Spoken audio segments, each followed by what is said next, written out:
J'ai le plaisir maintenant d'accueillir Hasna Hussein, qui est sociologue, qui est spécialiste de la propagande extrémiste, qui est chercheuse à l'Université de Bordeaux.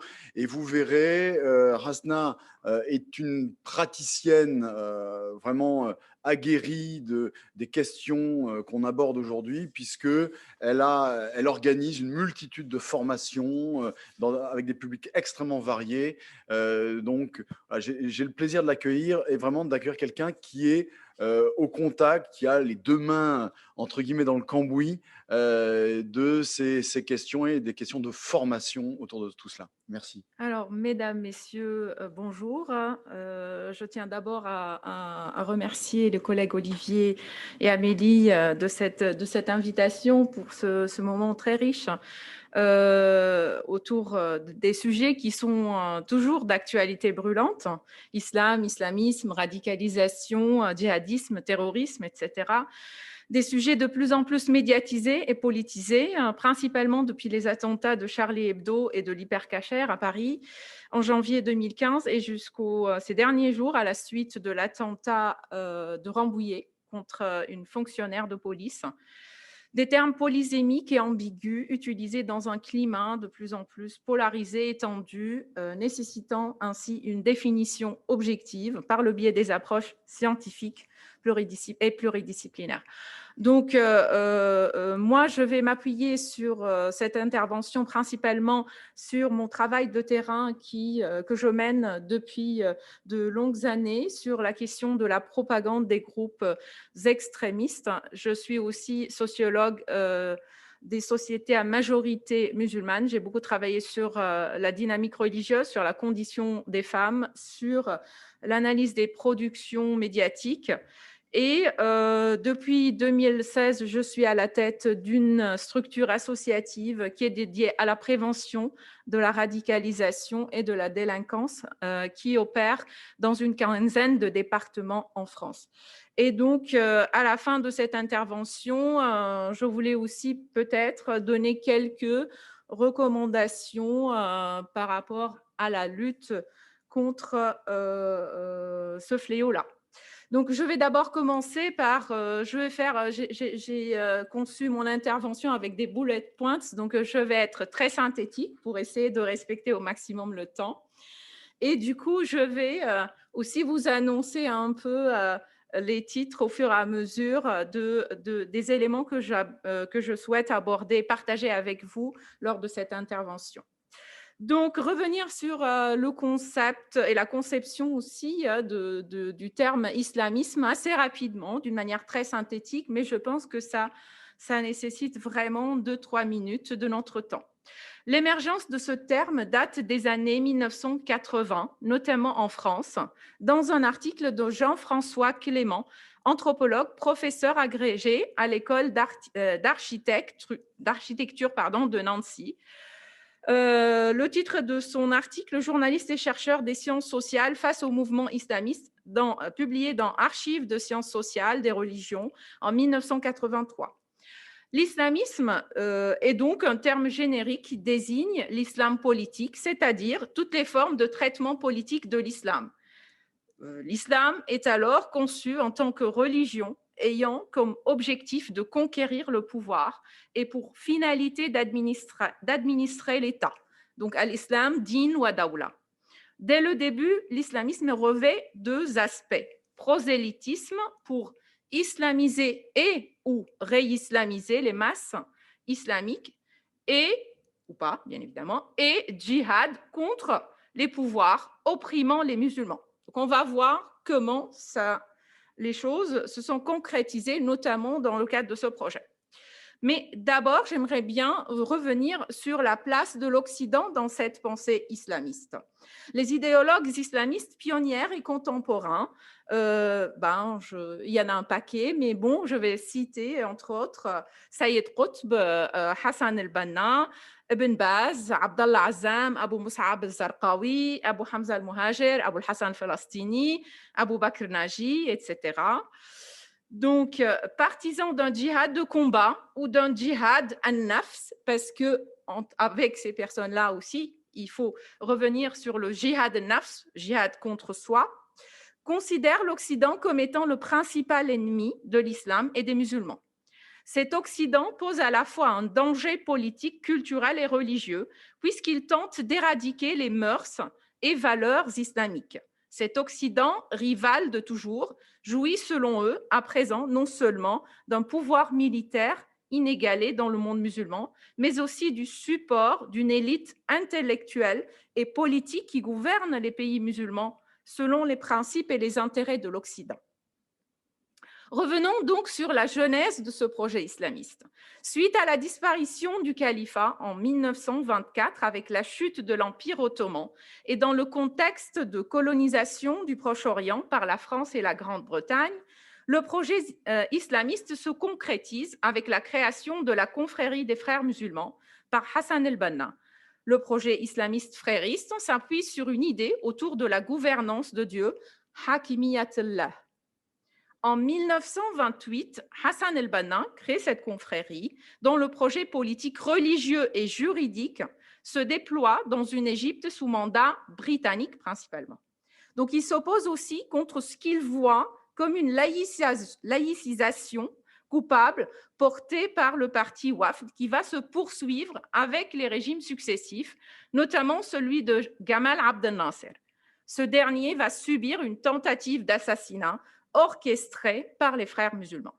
Ces premiers éléments succincts prouvent que l'islamisme frériste revêt dès le début deux aspects. Les deux aspects qu'on a cités tout à l'heure, le prosélytisme interne pour réislamiser les masses et djihad contre le pouvoir en place. Des idées extrémistes et des concepts politico-religieux élaborés, réélaborés par Sayyid Qutb, qui va être exécuté en 1966, comme par exemple la décadence des mœurs et le racisme envers les Arabes en Occident suite à son voyage aux États-Unis, comme par exemple la notion de la jahiliya, l'ignorance, al-hakimiyya, la gouvernance de Dieu sur terre, vont inspirer toute une génération djihadiste. Dans les années 50, il est constitué comme étant l'un des intellectuels les plus influents du mouvement. Il a eu à son actif plus d'une quinzaine de livres qui témoignent de sa transformation et du durcissement de son discours.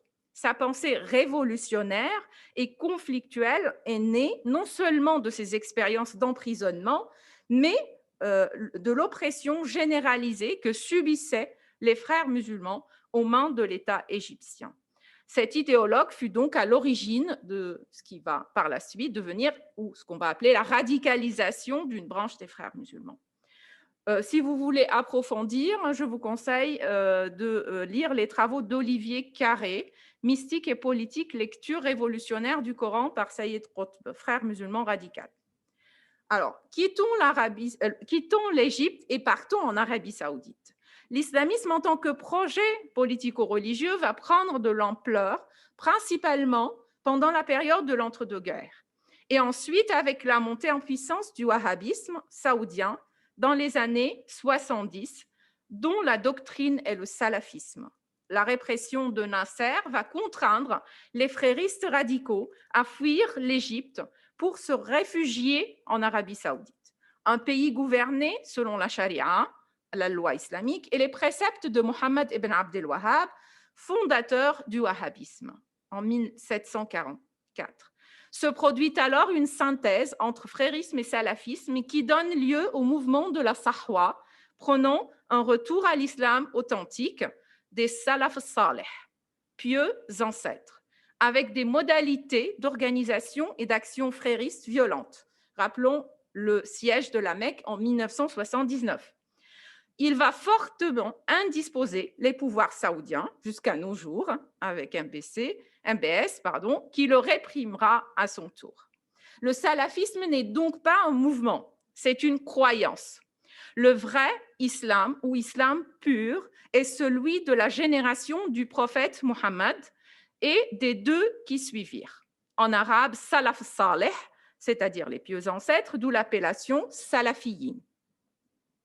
Se traduit dans les faits par un retour à une orthopraxie littéraliste et rigoureuse supposée représenter l'islam originel.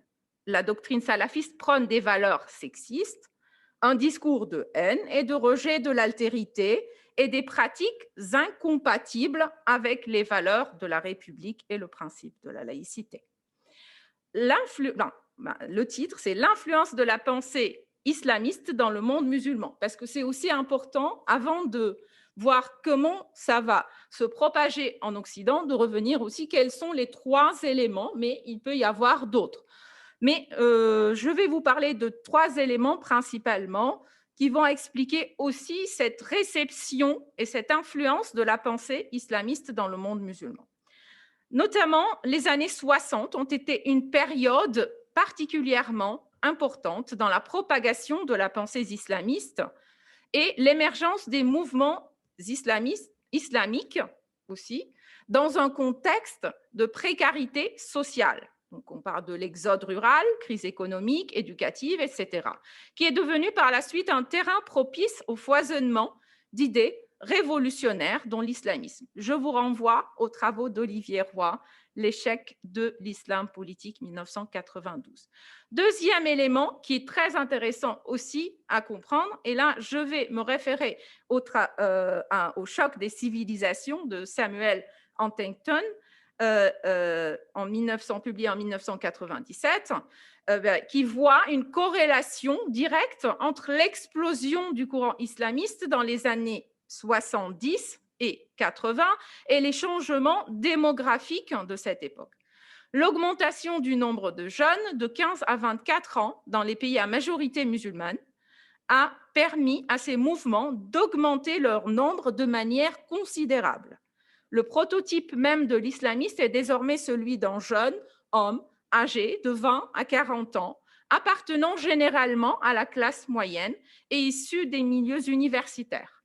Si le cadre des mouvements islamistes est surtout constitué d'étudiants et d'intellectuels, l'arrière-garde des membres actifs est quant à elle principalement composée de la classe moyenne.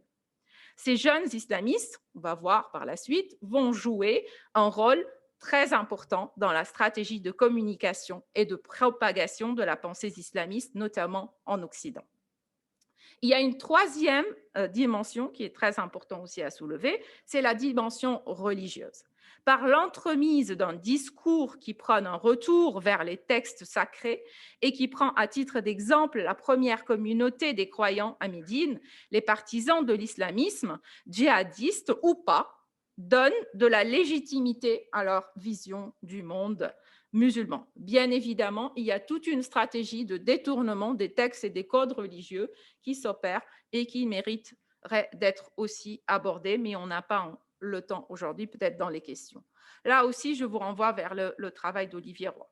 Donc, pour conclure un peu ou dire les choses autrement, j'aimerais bien me référer à Samir Qassir, qui est un journaliste franco-libanais qui est assassiné en 2005, qui parle de tropisme religieux, selon lui, bien évidemment, qui parle de l'islamisme, est bien lui-même l'un des signes du malheur arabe.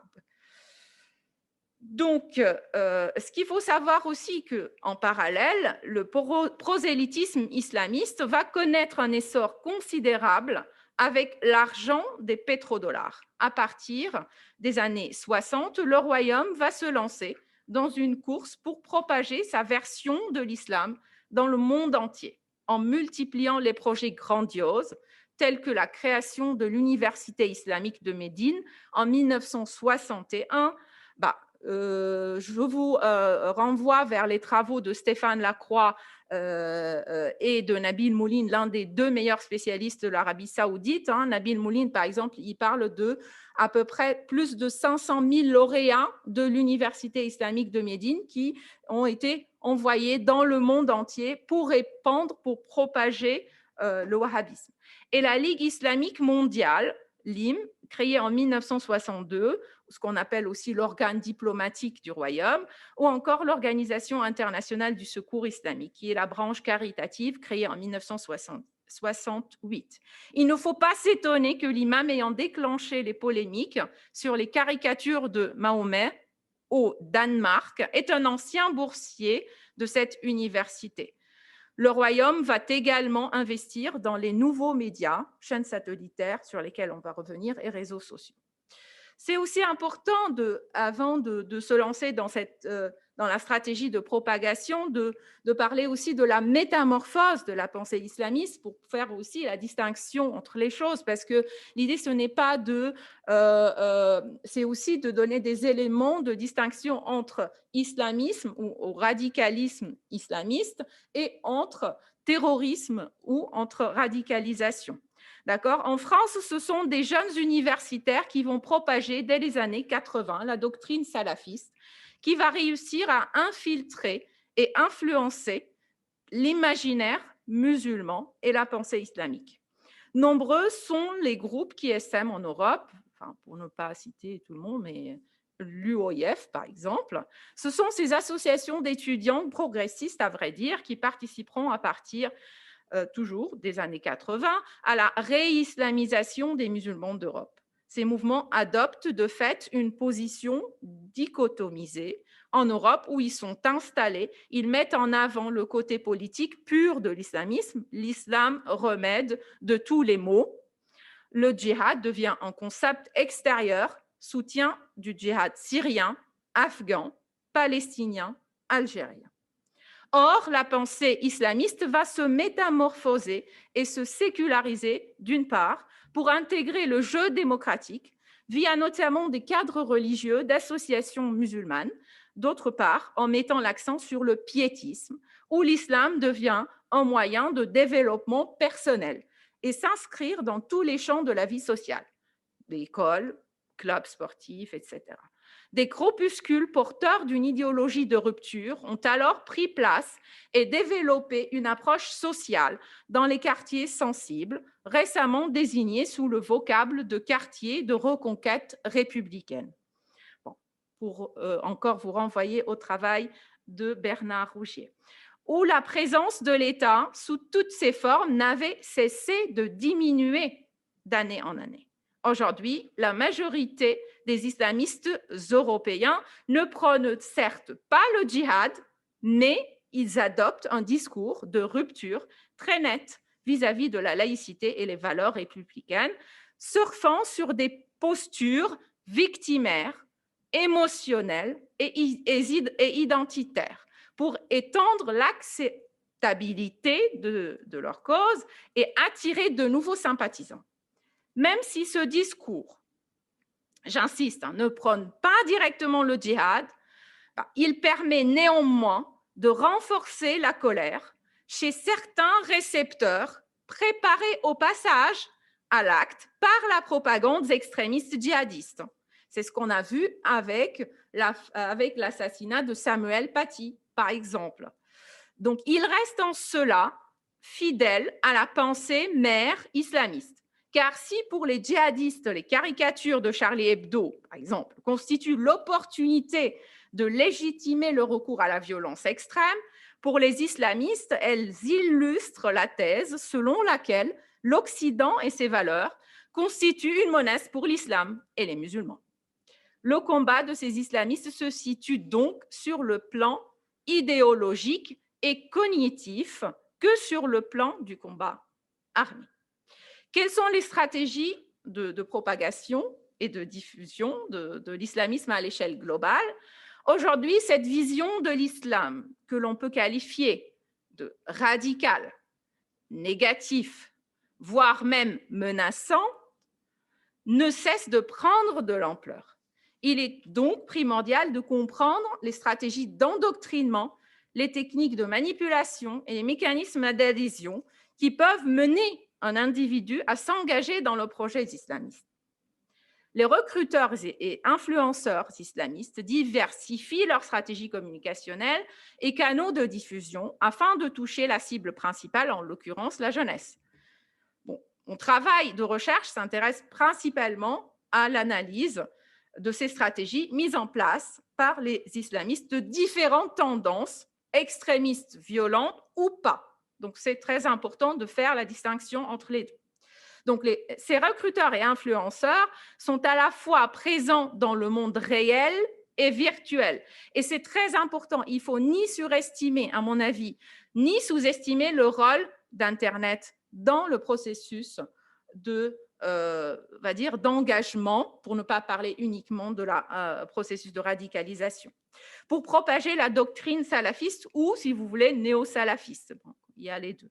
Même si cette doctrine est largement contestée par les autorités religieuses musulmanes et ses adhérents constituent de ce fait une minorité dans le monde musulman, comme en France et en Europe. Il faut le préciser. Donc, la machine médiatique salafiste a débuté dans les années 80 avec des cassettes des prédicateurs fondamentalistes comme Saïd Koshk, pour les, on va dire, les personnes qui nous entendent, qui ont vécu un peu cette génération, en passant par les chaînes satellitaires arabes dans les années 90. Je vais revenir avec 2 mots sur le rôle des chaînes satellitaires parce que c'est très important dans la propagation de cette idéologie. L'arrivée brusque de centaines de nouvelles chaînes et de nouveaux bouquets largement financés par les pétrodollars va changer le paysage médiatique arabe. On estime le nombre de ces chaînes à plus de 1700 qui diffusent principalement en arabe, mais aussi en langues étrangères, principalement anglais, mais aussi en français, afin de toucher les diasporas arabes. Les chaînes religieuses occupent la 3e place après les chaînes généralistes et sportives. Là, ça sera uniquement, il y aura, désolé pour cette discrimination, mais les travaux de Yahya al-Yahyaoui sur le rôle joué par les chaînes satellitaires religieuses dans le monde arabe, c'est en arabe. Donc, le développement des nouvelles technologies de l'information et de la communication a offert la possibilité à l'Arabie saoudite de créer un réseau de diffusion satellitaire à l'échelle globale. Donc, l'aspect 2.0 de la diplomatie religieuse saoudienne est une composante des instruments qu'elle emploie pour propager la doctrine wahhabite en Occident. Le lancement, par exemple, de la chaîne Iqra, Lire, en 1998, répond à la volonté de l'Arabie saoudite de s'adresser aux communautés musulmanes. Donc, la chaîne a pour mission d'informer et d'éduquer au vrai islam par le biais des émissions religieuses sur la foi et la pratique, mais aussi de créer une conscience politique chez les musulmans francophones. Vous avez des titres d'émissions comme par exemple « Notre jeunesse musulmane en Europe »,« Les musulmans s'interrogent » ou encore « L'islam en Occident », etc. Un deuxième moyen de propagation de cette idéologie, c'est la littérature salafiste francophone. Je vais parler rapidement d'une littérature dans le sens large avec un exemple, mais je vous renvoie au travail de Cédric Baylock qui a fait un review d'un ouvrage de l'un des influenceurs les plus réputés en France et dans le monde francophone, Aïssam Ait Yahya, qui est fondateur et des éditions Nawa et qui a au moins jusqu'à nos jours, je lui ai recensé 6 ouvrages qui sont tous disponibles aussi en version numérique. Donc Aïssam Ait Yahya, c'est l'un des figures emblématiques de ce salafisme ou néo-salafisme si vous voulez francophone. Donc, il propose une série d'ouvrages dont Histoire islam, comprendre la naissance d'une science, théologie du complotisme musulman, etc., etc. Dans de l'idéologie islamique française qui a été recensée par Cédric Baylock et publié en 2011, l'auteur propose une critique islamique de la laïcité, de la démocratie et de la modernité occidentale. C'est un des premiers essais polémiques et apologétiques de tendance salafiste en langue française, compendium d'une pensée réactionnaire, violemment anti-laïque et antidémocratique. Sachez que les éditions Nawa sont basées en région toulousaine. Donc, mon travail principalement, je regarde l'heure, j'espère que je vais être dans les temps, et bon, il ne me reste pas grand-chose. Donc, mon travail principalement sur la littérature islamique féminine francophone révèle aussi la diversité de la stratégie communicationnelle du salafisme. Donc, l'analyse d'un corpus constitué d'une dizaine d'ouvrages destinés aux femmes disponibles dans les librairies islamiques en France montre aussi l'ampleur de cette stratégie. Donc, les couvertures, on va aller découvrir ensemble en 2 minutes, 3 minutes ces ouvrages. Les couvertures de ces ouvrages figurent invariablement des fleurs, souvent des roses ou encore des dessins de silhouettes féminines voilées. Les titres annoncent la nature des contenus et la pensée qui se cache derrière, comme par exemple les secrets du hijab, voient les tenues vestimentaires de la femme en islam, main dans la main pour ta réussite, mon cher mari. Ma sœur, voilà comment Allah et son messager veulent que tu sois. Femme musulmane, voici les clés pour accéder au paradis et te sauver de l'enfer. Soyez la femme la plus heureuse au monde. Ça, c'est joyeux quand même. Femme au foyer, redécouvre ton chez toi. Et là, ça tombe parfaitement pendant le confinement. Donc, on va bien découvrir toutes les pièces. Ou encore, nouveau départ avec mon mari. Donc, ces ouvrages destinés aux femmes, souvent traduits de l'arabe, véhiculent une image unique de la femme musulmane, nécessairement voilée, pieuse, bonne épouse et mère exemplaire. Nous lisons sur la 4e couverture d'un de ces livres, ce qui suit. Ce livre a comme vocation de sensibiliser la musulmane à sa responsabilité en tant qu'épouse et son rôle primordial dans la stabilité et le bien-être du foyer. Il a également pour ambition non seulement d'exposer, mais aussi et surtout de corriger les erreurs les plus souvent commises par les épouses envers leur mari. Et bien évidemment, ces auteurs et religieux sont assez souvent des Saoudiens, comme Mohammed ibn Ibrahim al-Hamad, qui est membre du corps enseignant au département du dogme à la faculté de droit islamique et de théologie à l'université islamique, Imam Mohammed ibn Saoud, en Arabie Saoudite. Ce sont les mêmes religieux saoudiens, Ibn al-Baz, Al-Uthayman, Al-Albani, Muqbil, etc., qui, en plus de leurs livres, inondent les chaînes satellitaires arabes et Internet de leurs avis juridiques, sexistes, machistes, misogynes, ce que vous voulez, telles celles qui prétendent que l'urine d'un bébé-fille annule les ablutions car il est impur, alors que celui d'un bébé garçon ne l'est pas. Donc, le livre en question, intitulé Fatawa Anissa, questions religieuses, contient plus de 535 fatwas qui prennent madame par la main pour lui dire que faire dans les moindres détails de sa vie au foyer et figure parmi les best-sellers des librairies de la rue Jean-Pierre Timbaud.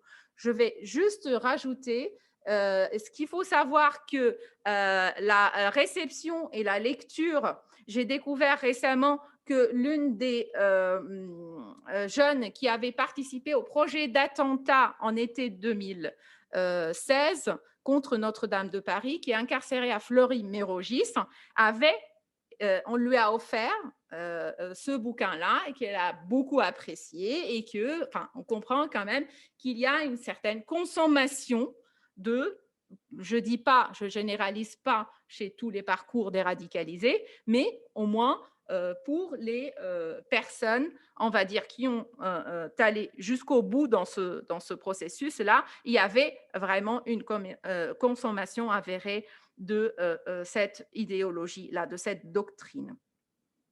Donc, je voulais quand même revenir très rapidement sur Internet et les réseaux sociaux.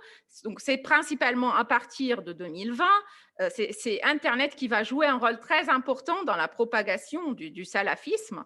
Je vous renvoie au travail de Dominique Thomas qui explique comment les réseaux salafistes se sont vite appropriés Internet, qui a vu une multiplication très importante de sites qui prônent la doctrine salafiste, mais ce sont principalement les réseaux sociaux, Facebook, Twitter, YouTube et d'autres, qui vont contribuer à propager cette doctrine auprès des jeunes du monde entier. Un exemple, Mohamed Al-Orifi, nommé Brad Pitt de l'Arabie Saoudite et des réseaux sociaux, donc, va légitimer en 2007 la violence envers les femmes désobéissantes à leurs époux dans une émission télé, et en 2012, il va se positionner contre le travail des femmes. En 2013, il lance un appel au djihad contre le régime syrien. Ce religieux saoudien notoire assure des sermons dans des mosquées en Europe, financés bien évidemment par l'Arabie Saoudite. Parmi ses sympathisants, aux fans, si on veut dire, 3 jeunes Britanniques sont partis en Syrie pour rejoindre Daesh après avoir assisté à son sermon dans une mosquée dans la région Wells, dans la ville de Cardiff. Je ne dis pas qu'il n'y a eu que ça. D'accord? Mais il faut aussi savoir qu'il y a une recherche, des prédispositions, ce que Olivier a dit tout à l'heure, il y a le contexte, il y a des prédispositions aussi qui poussent l'individu à aller, une idée de départ, et par la suite aller sur Internet ou aller assister à tel ou tel sermon ou telle conférence, etc. 2-3 mots sur la stratégie communicationnelle de l'État islamique, parce que c'est très important pour comprendre cette forme d'attraction et de séduction, parfois par l'idéologie islamiste djihadiste, pour ne pas parler radicalisation. Il est important de se pencher sur l'offre djihadiste et ses stratégies de communication, toujours opérationnelles, même après la défaite sur le terrain. Mais avant, parce qu'il y a eu plusieurs revendications par rapport à la terme de la radicalisation qui n'a pas été encore définie, c'est très important de distinguer pour moi, quand je parle attirée par l'idéologie islamiste djihadiste, parce que je ne voulais pas dire attirée aussi par la radicalisation. C'est deux choses, à mon avis, qu'il faut distinguer. La radicalisation est souvent définie comme l'articulation entre une idéologie extrémiste et une action violente. Mais on peut adhérer à une idéologie radicale sans pour autant s'engager dans l'action violente. Donc, mais en France, on sait qu'il y a systématiquement cette association, articulation entre les deux. D'où l'importance de distinguer le fondamentalisme religieux de la radicalisation djihadiste. Entre autres facteurs, le rapport à l'altérité et la légitimation de la violence à l'encontre de l'autre peuvent permettre de repérer la radicalisation. Dans les textes ou discours fondamentalistes, ceux des salafistes, quiétistes par exemple, l'autre constitue une menace pour la doctrine, ce qui nécessite une mise à l'écart, sauf dans la perspective de le convertir. Dans le corpus djihadiste, l'autre menace la pureté et l'existence même de l'adhérent. Il doit donc être exterminé quand c'est possible. Revenons sur ces stratégies. 3 minutes, c'est bon? 1 minute? Ouais. Cette stratégie s'appuie non seulement sur un discours identitaire et de victimisation appelant à la haine de l'Occident, au rejet de la société et à la violence extrême envers cette société occidentale, bien évidemment, ou pas considérée comme une mécréante, ses représentants, la police, l'armée, et ses fondements, la liberté et la laïcité, mais aussi sur un nouveau discours de légitimation par la sacralisation de l'image du dit califat. Bon, on parle aujourd'hui dans cette propagande des califats, parce que la propagande s'est métamorphosée aussi suite à la défaite territoriale. Donc sa construction s'appuie également sur un processus d'héroïsation des composantes de ce modèle, les soldats, les lois, pratiques sociales, systèmes de valeurs réputés conformes à la charia, loi islamique. Donc cette propagande détourne des références religieuses classiques telles que Ibn Kathir, At-Tabari, Ibn Taymiyyah, Ibn al-Qayyim al-Jawziyya, ainsi que des codes religieux communs de l'islam, dont l'imaginaire des grandes batailles d'Aber, notamment, lieu où est censée se dérouler la bataille finale entre musulmans et armées croisées. La lutte contre les juifs, la mythologie apocalyptique, l'apparition de l'antéchrist ou al-Masih Dajjal, les versets coraniques, les hadiths et les codes religieux occupent entre 1/3 et 2/3 du contenu total de cette propagande et sont mobilisés pour légitimer le recours à la violence. Je pense que je vais m'arrêter là. Il y a beaucoup de choses à dire, mais je préfère qu'on puisse échanger avec le public. Merci. Alors, merci beaucoup, Asna, pour cette intervention. On a plusieurs questions. Alors, la première, pensez-vous que le discours djihadiste aurait autant de succès s'il n'y avait pas de versets coraniques qui exaltent le martyr et promettent le paradis et les 70 concubines? Bon. Oui, j'ai travaillé, pour la personne qui a posé cette question, je vous renvoie d'abord, mais je vais quand même vous répondre, à mon travail sur mon carnet de recherche que j'ai créé en février 2016 qui s'intitule cdradical.hypothèse.org, où j'ai travaillé sur les houris dans la propagande djihadiste. Bien évidemment, dans l'imaginaire musulman, de la même façon, dans les travaux de Mohammed ibn Abdel Wahhab ou les travaux d'Ibn Taymiyyah, qui sont de tendance hanbalite, hein, c'est l'une des écoles, des 4 écoles juridiques islamique la plus conservatrice, hein, on va dire. Donc, il y a effectivement des contenus violents. Parce que pour ne pas parler uniquement de la stratégie de détournement, de contextualisation, de manipulation, comment on va ruser pour faire passer les Juifs du 7e siècle aux Juifs du 21e siècle, etc. Mais il reste quand même que dans l'imaginaire musulman, il y a aussi des choses problématiques, on va dire. Une partie de ce corpus qui reste problématique et c'est tout le travail de la réforme en islam aujourd'hui. Sauf que les réformistes dans le monde musulman, pendant très longtemps, on les a trouvés dans les tombes. Donc, ont très rapidement été assassinés. Donc, un travail de réforme est nécessaire, à mon avis, pour abroger certains passages qui peuvent constituer un problème. Mais en parallèle, il faut pas du tout sous-estimer la stratégie de détournement de beaucoup de textes religieux, des références islamiques, par le biais d'une manipulation systématique, par le biais de cette propagande. Je vois qu'Olivier s'est mobilisé, il va compléter. Oui, pour aller vraiment dans ton sens, vous voyez, si on prend des référents typiquement européens et catholiques, dans la Somme théologique de saint Thomas d'Aquin, qui a, enfin, jusqu'à aujourd'hui, hein, qui a été au fondement de l'enseignement dans les universités catholiques, de la théologie, et qui est encore enseigné dans les séminaires, dans la Somme théologique, il y a plusieurs questionnesses de saint Thomas sur l'hérésie. Et ces questions appellent au meurtre de l'hérétique. Et c'est explicite. Donc, on pourrait se dire, mais c'est scandaleux, pourquoi saint Thomas, pourquoi on enseigne encore saint Thomas alors qu'il demande qu'on tue l'hérétique? Eh bien, que fait-on dans toutes les éditions aujourd'hui en France et dans le monde catholique? On met des notes de bas de page. En fait, on contextualise les passages de la Somme théologique qui nous paraissent aujourd'hui totalement illisibles et on dit, bon voilà, il ne faut pas oublier que ce passage s'inscrit dans le contexte médiéval, etc., etc. Donc, on peut tout à fait imaginer que les passages effectivement à caractère violent, soit dans les hadiths, soit dans certains passages coraniques, fassent l'objet dans les éditions qui viennent d'une mise en contexte, ce qui permettrait à la fois de garder ces textes, de leur garder entre guillemets leur sacralité globale, et en même temps de dire, de montrer aux fidèles qui continuent à les lire, attention, il y a des éléments de contexte. Vous voyez, donc, finalement, ce qu'a vécu l'Église catholique peut tout à fait être vécu dans le monde musulman, sans aucun problème. Alors, j'ai une autre question. Monsieur Keppel parle de djihadisme d'atmosphère. Comment est-ce que vous comprenez ce nouveau concept et est-il valable scientifiquement?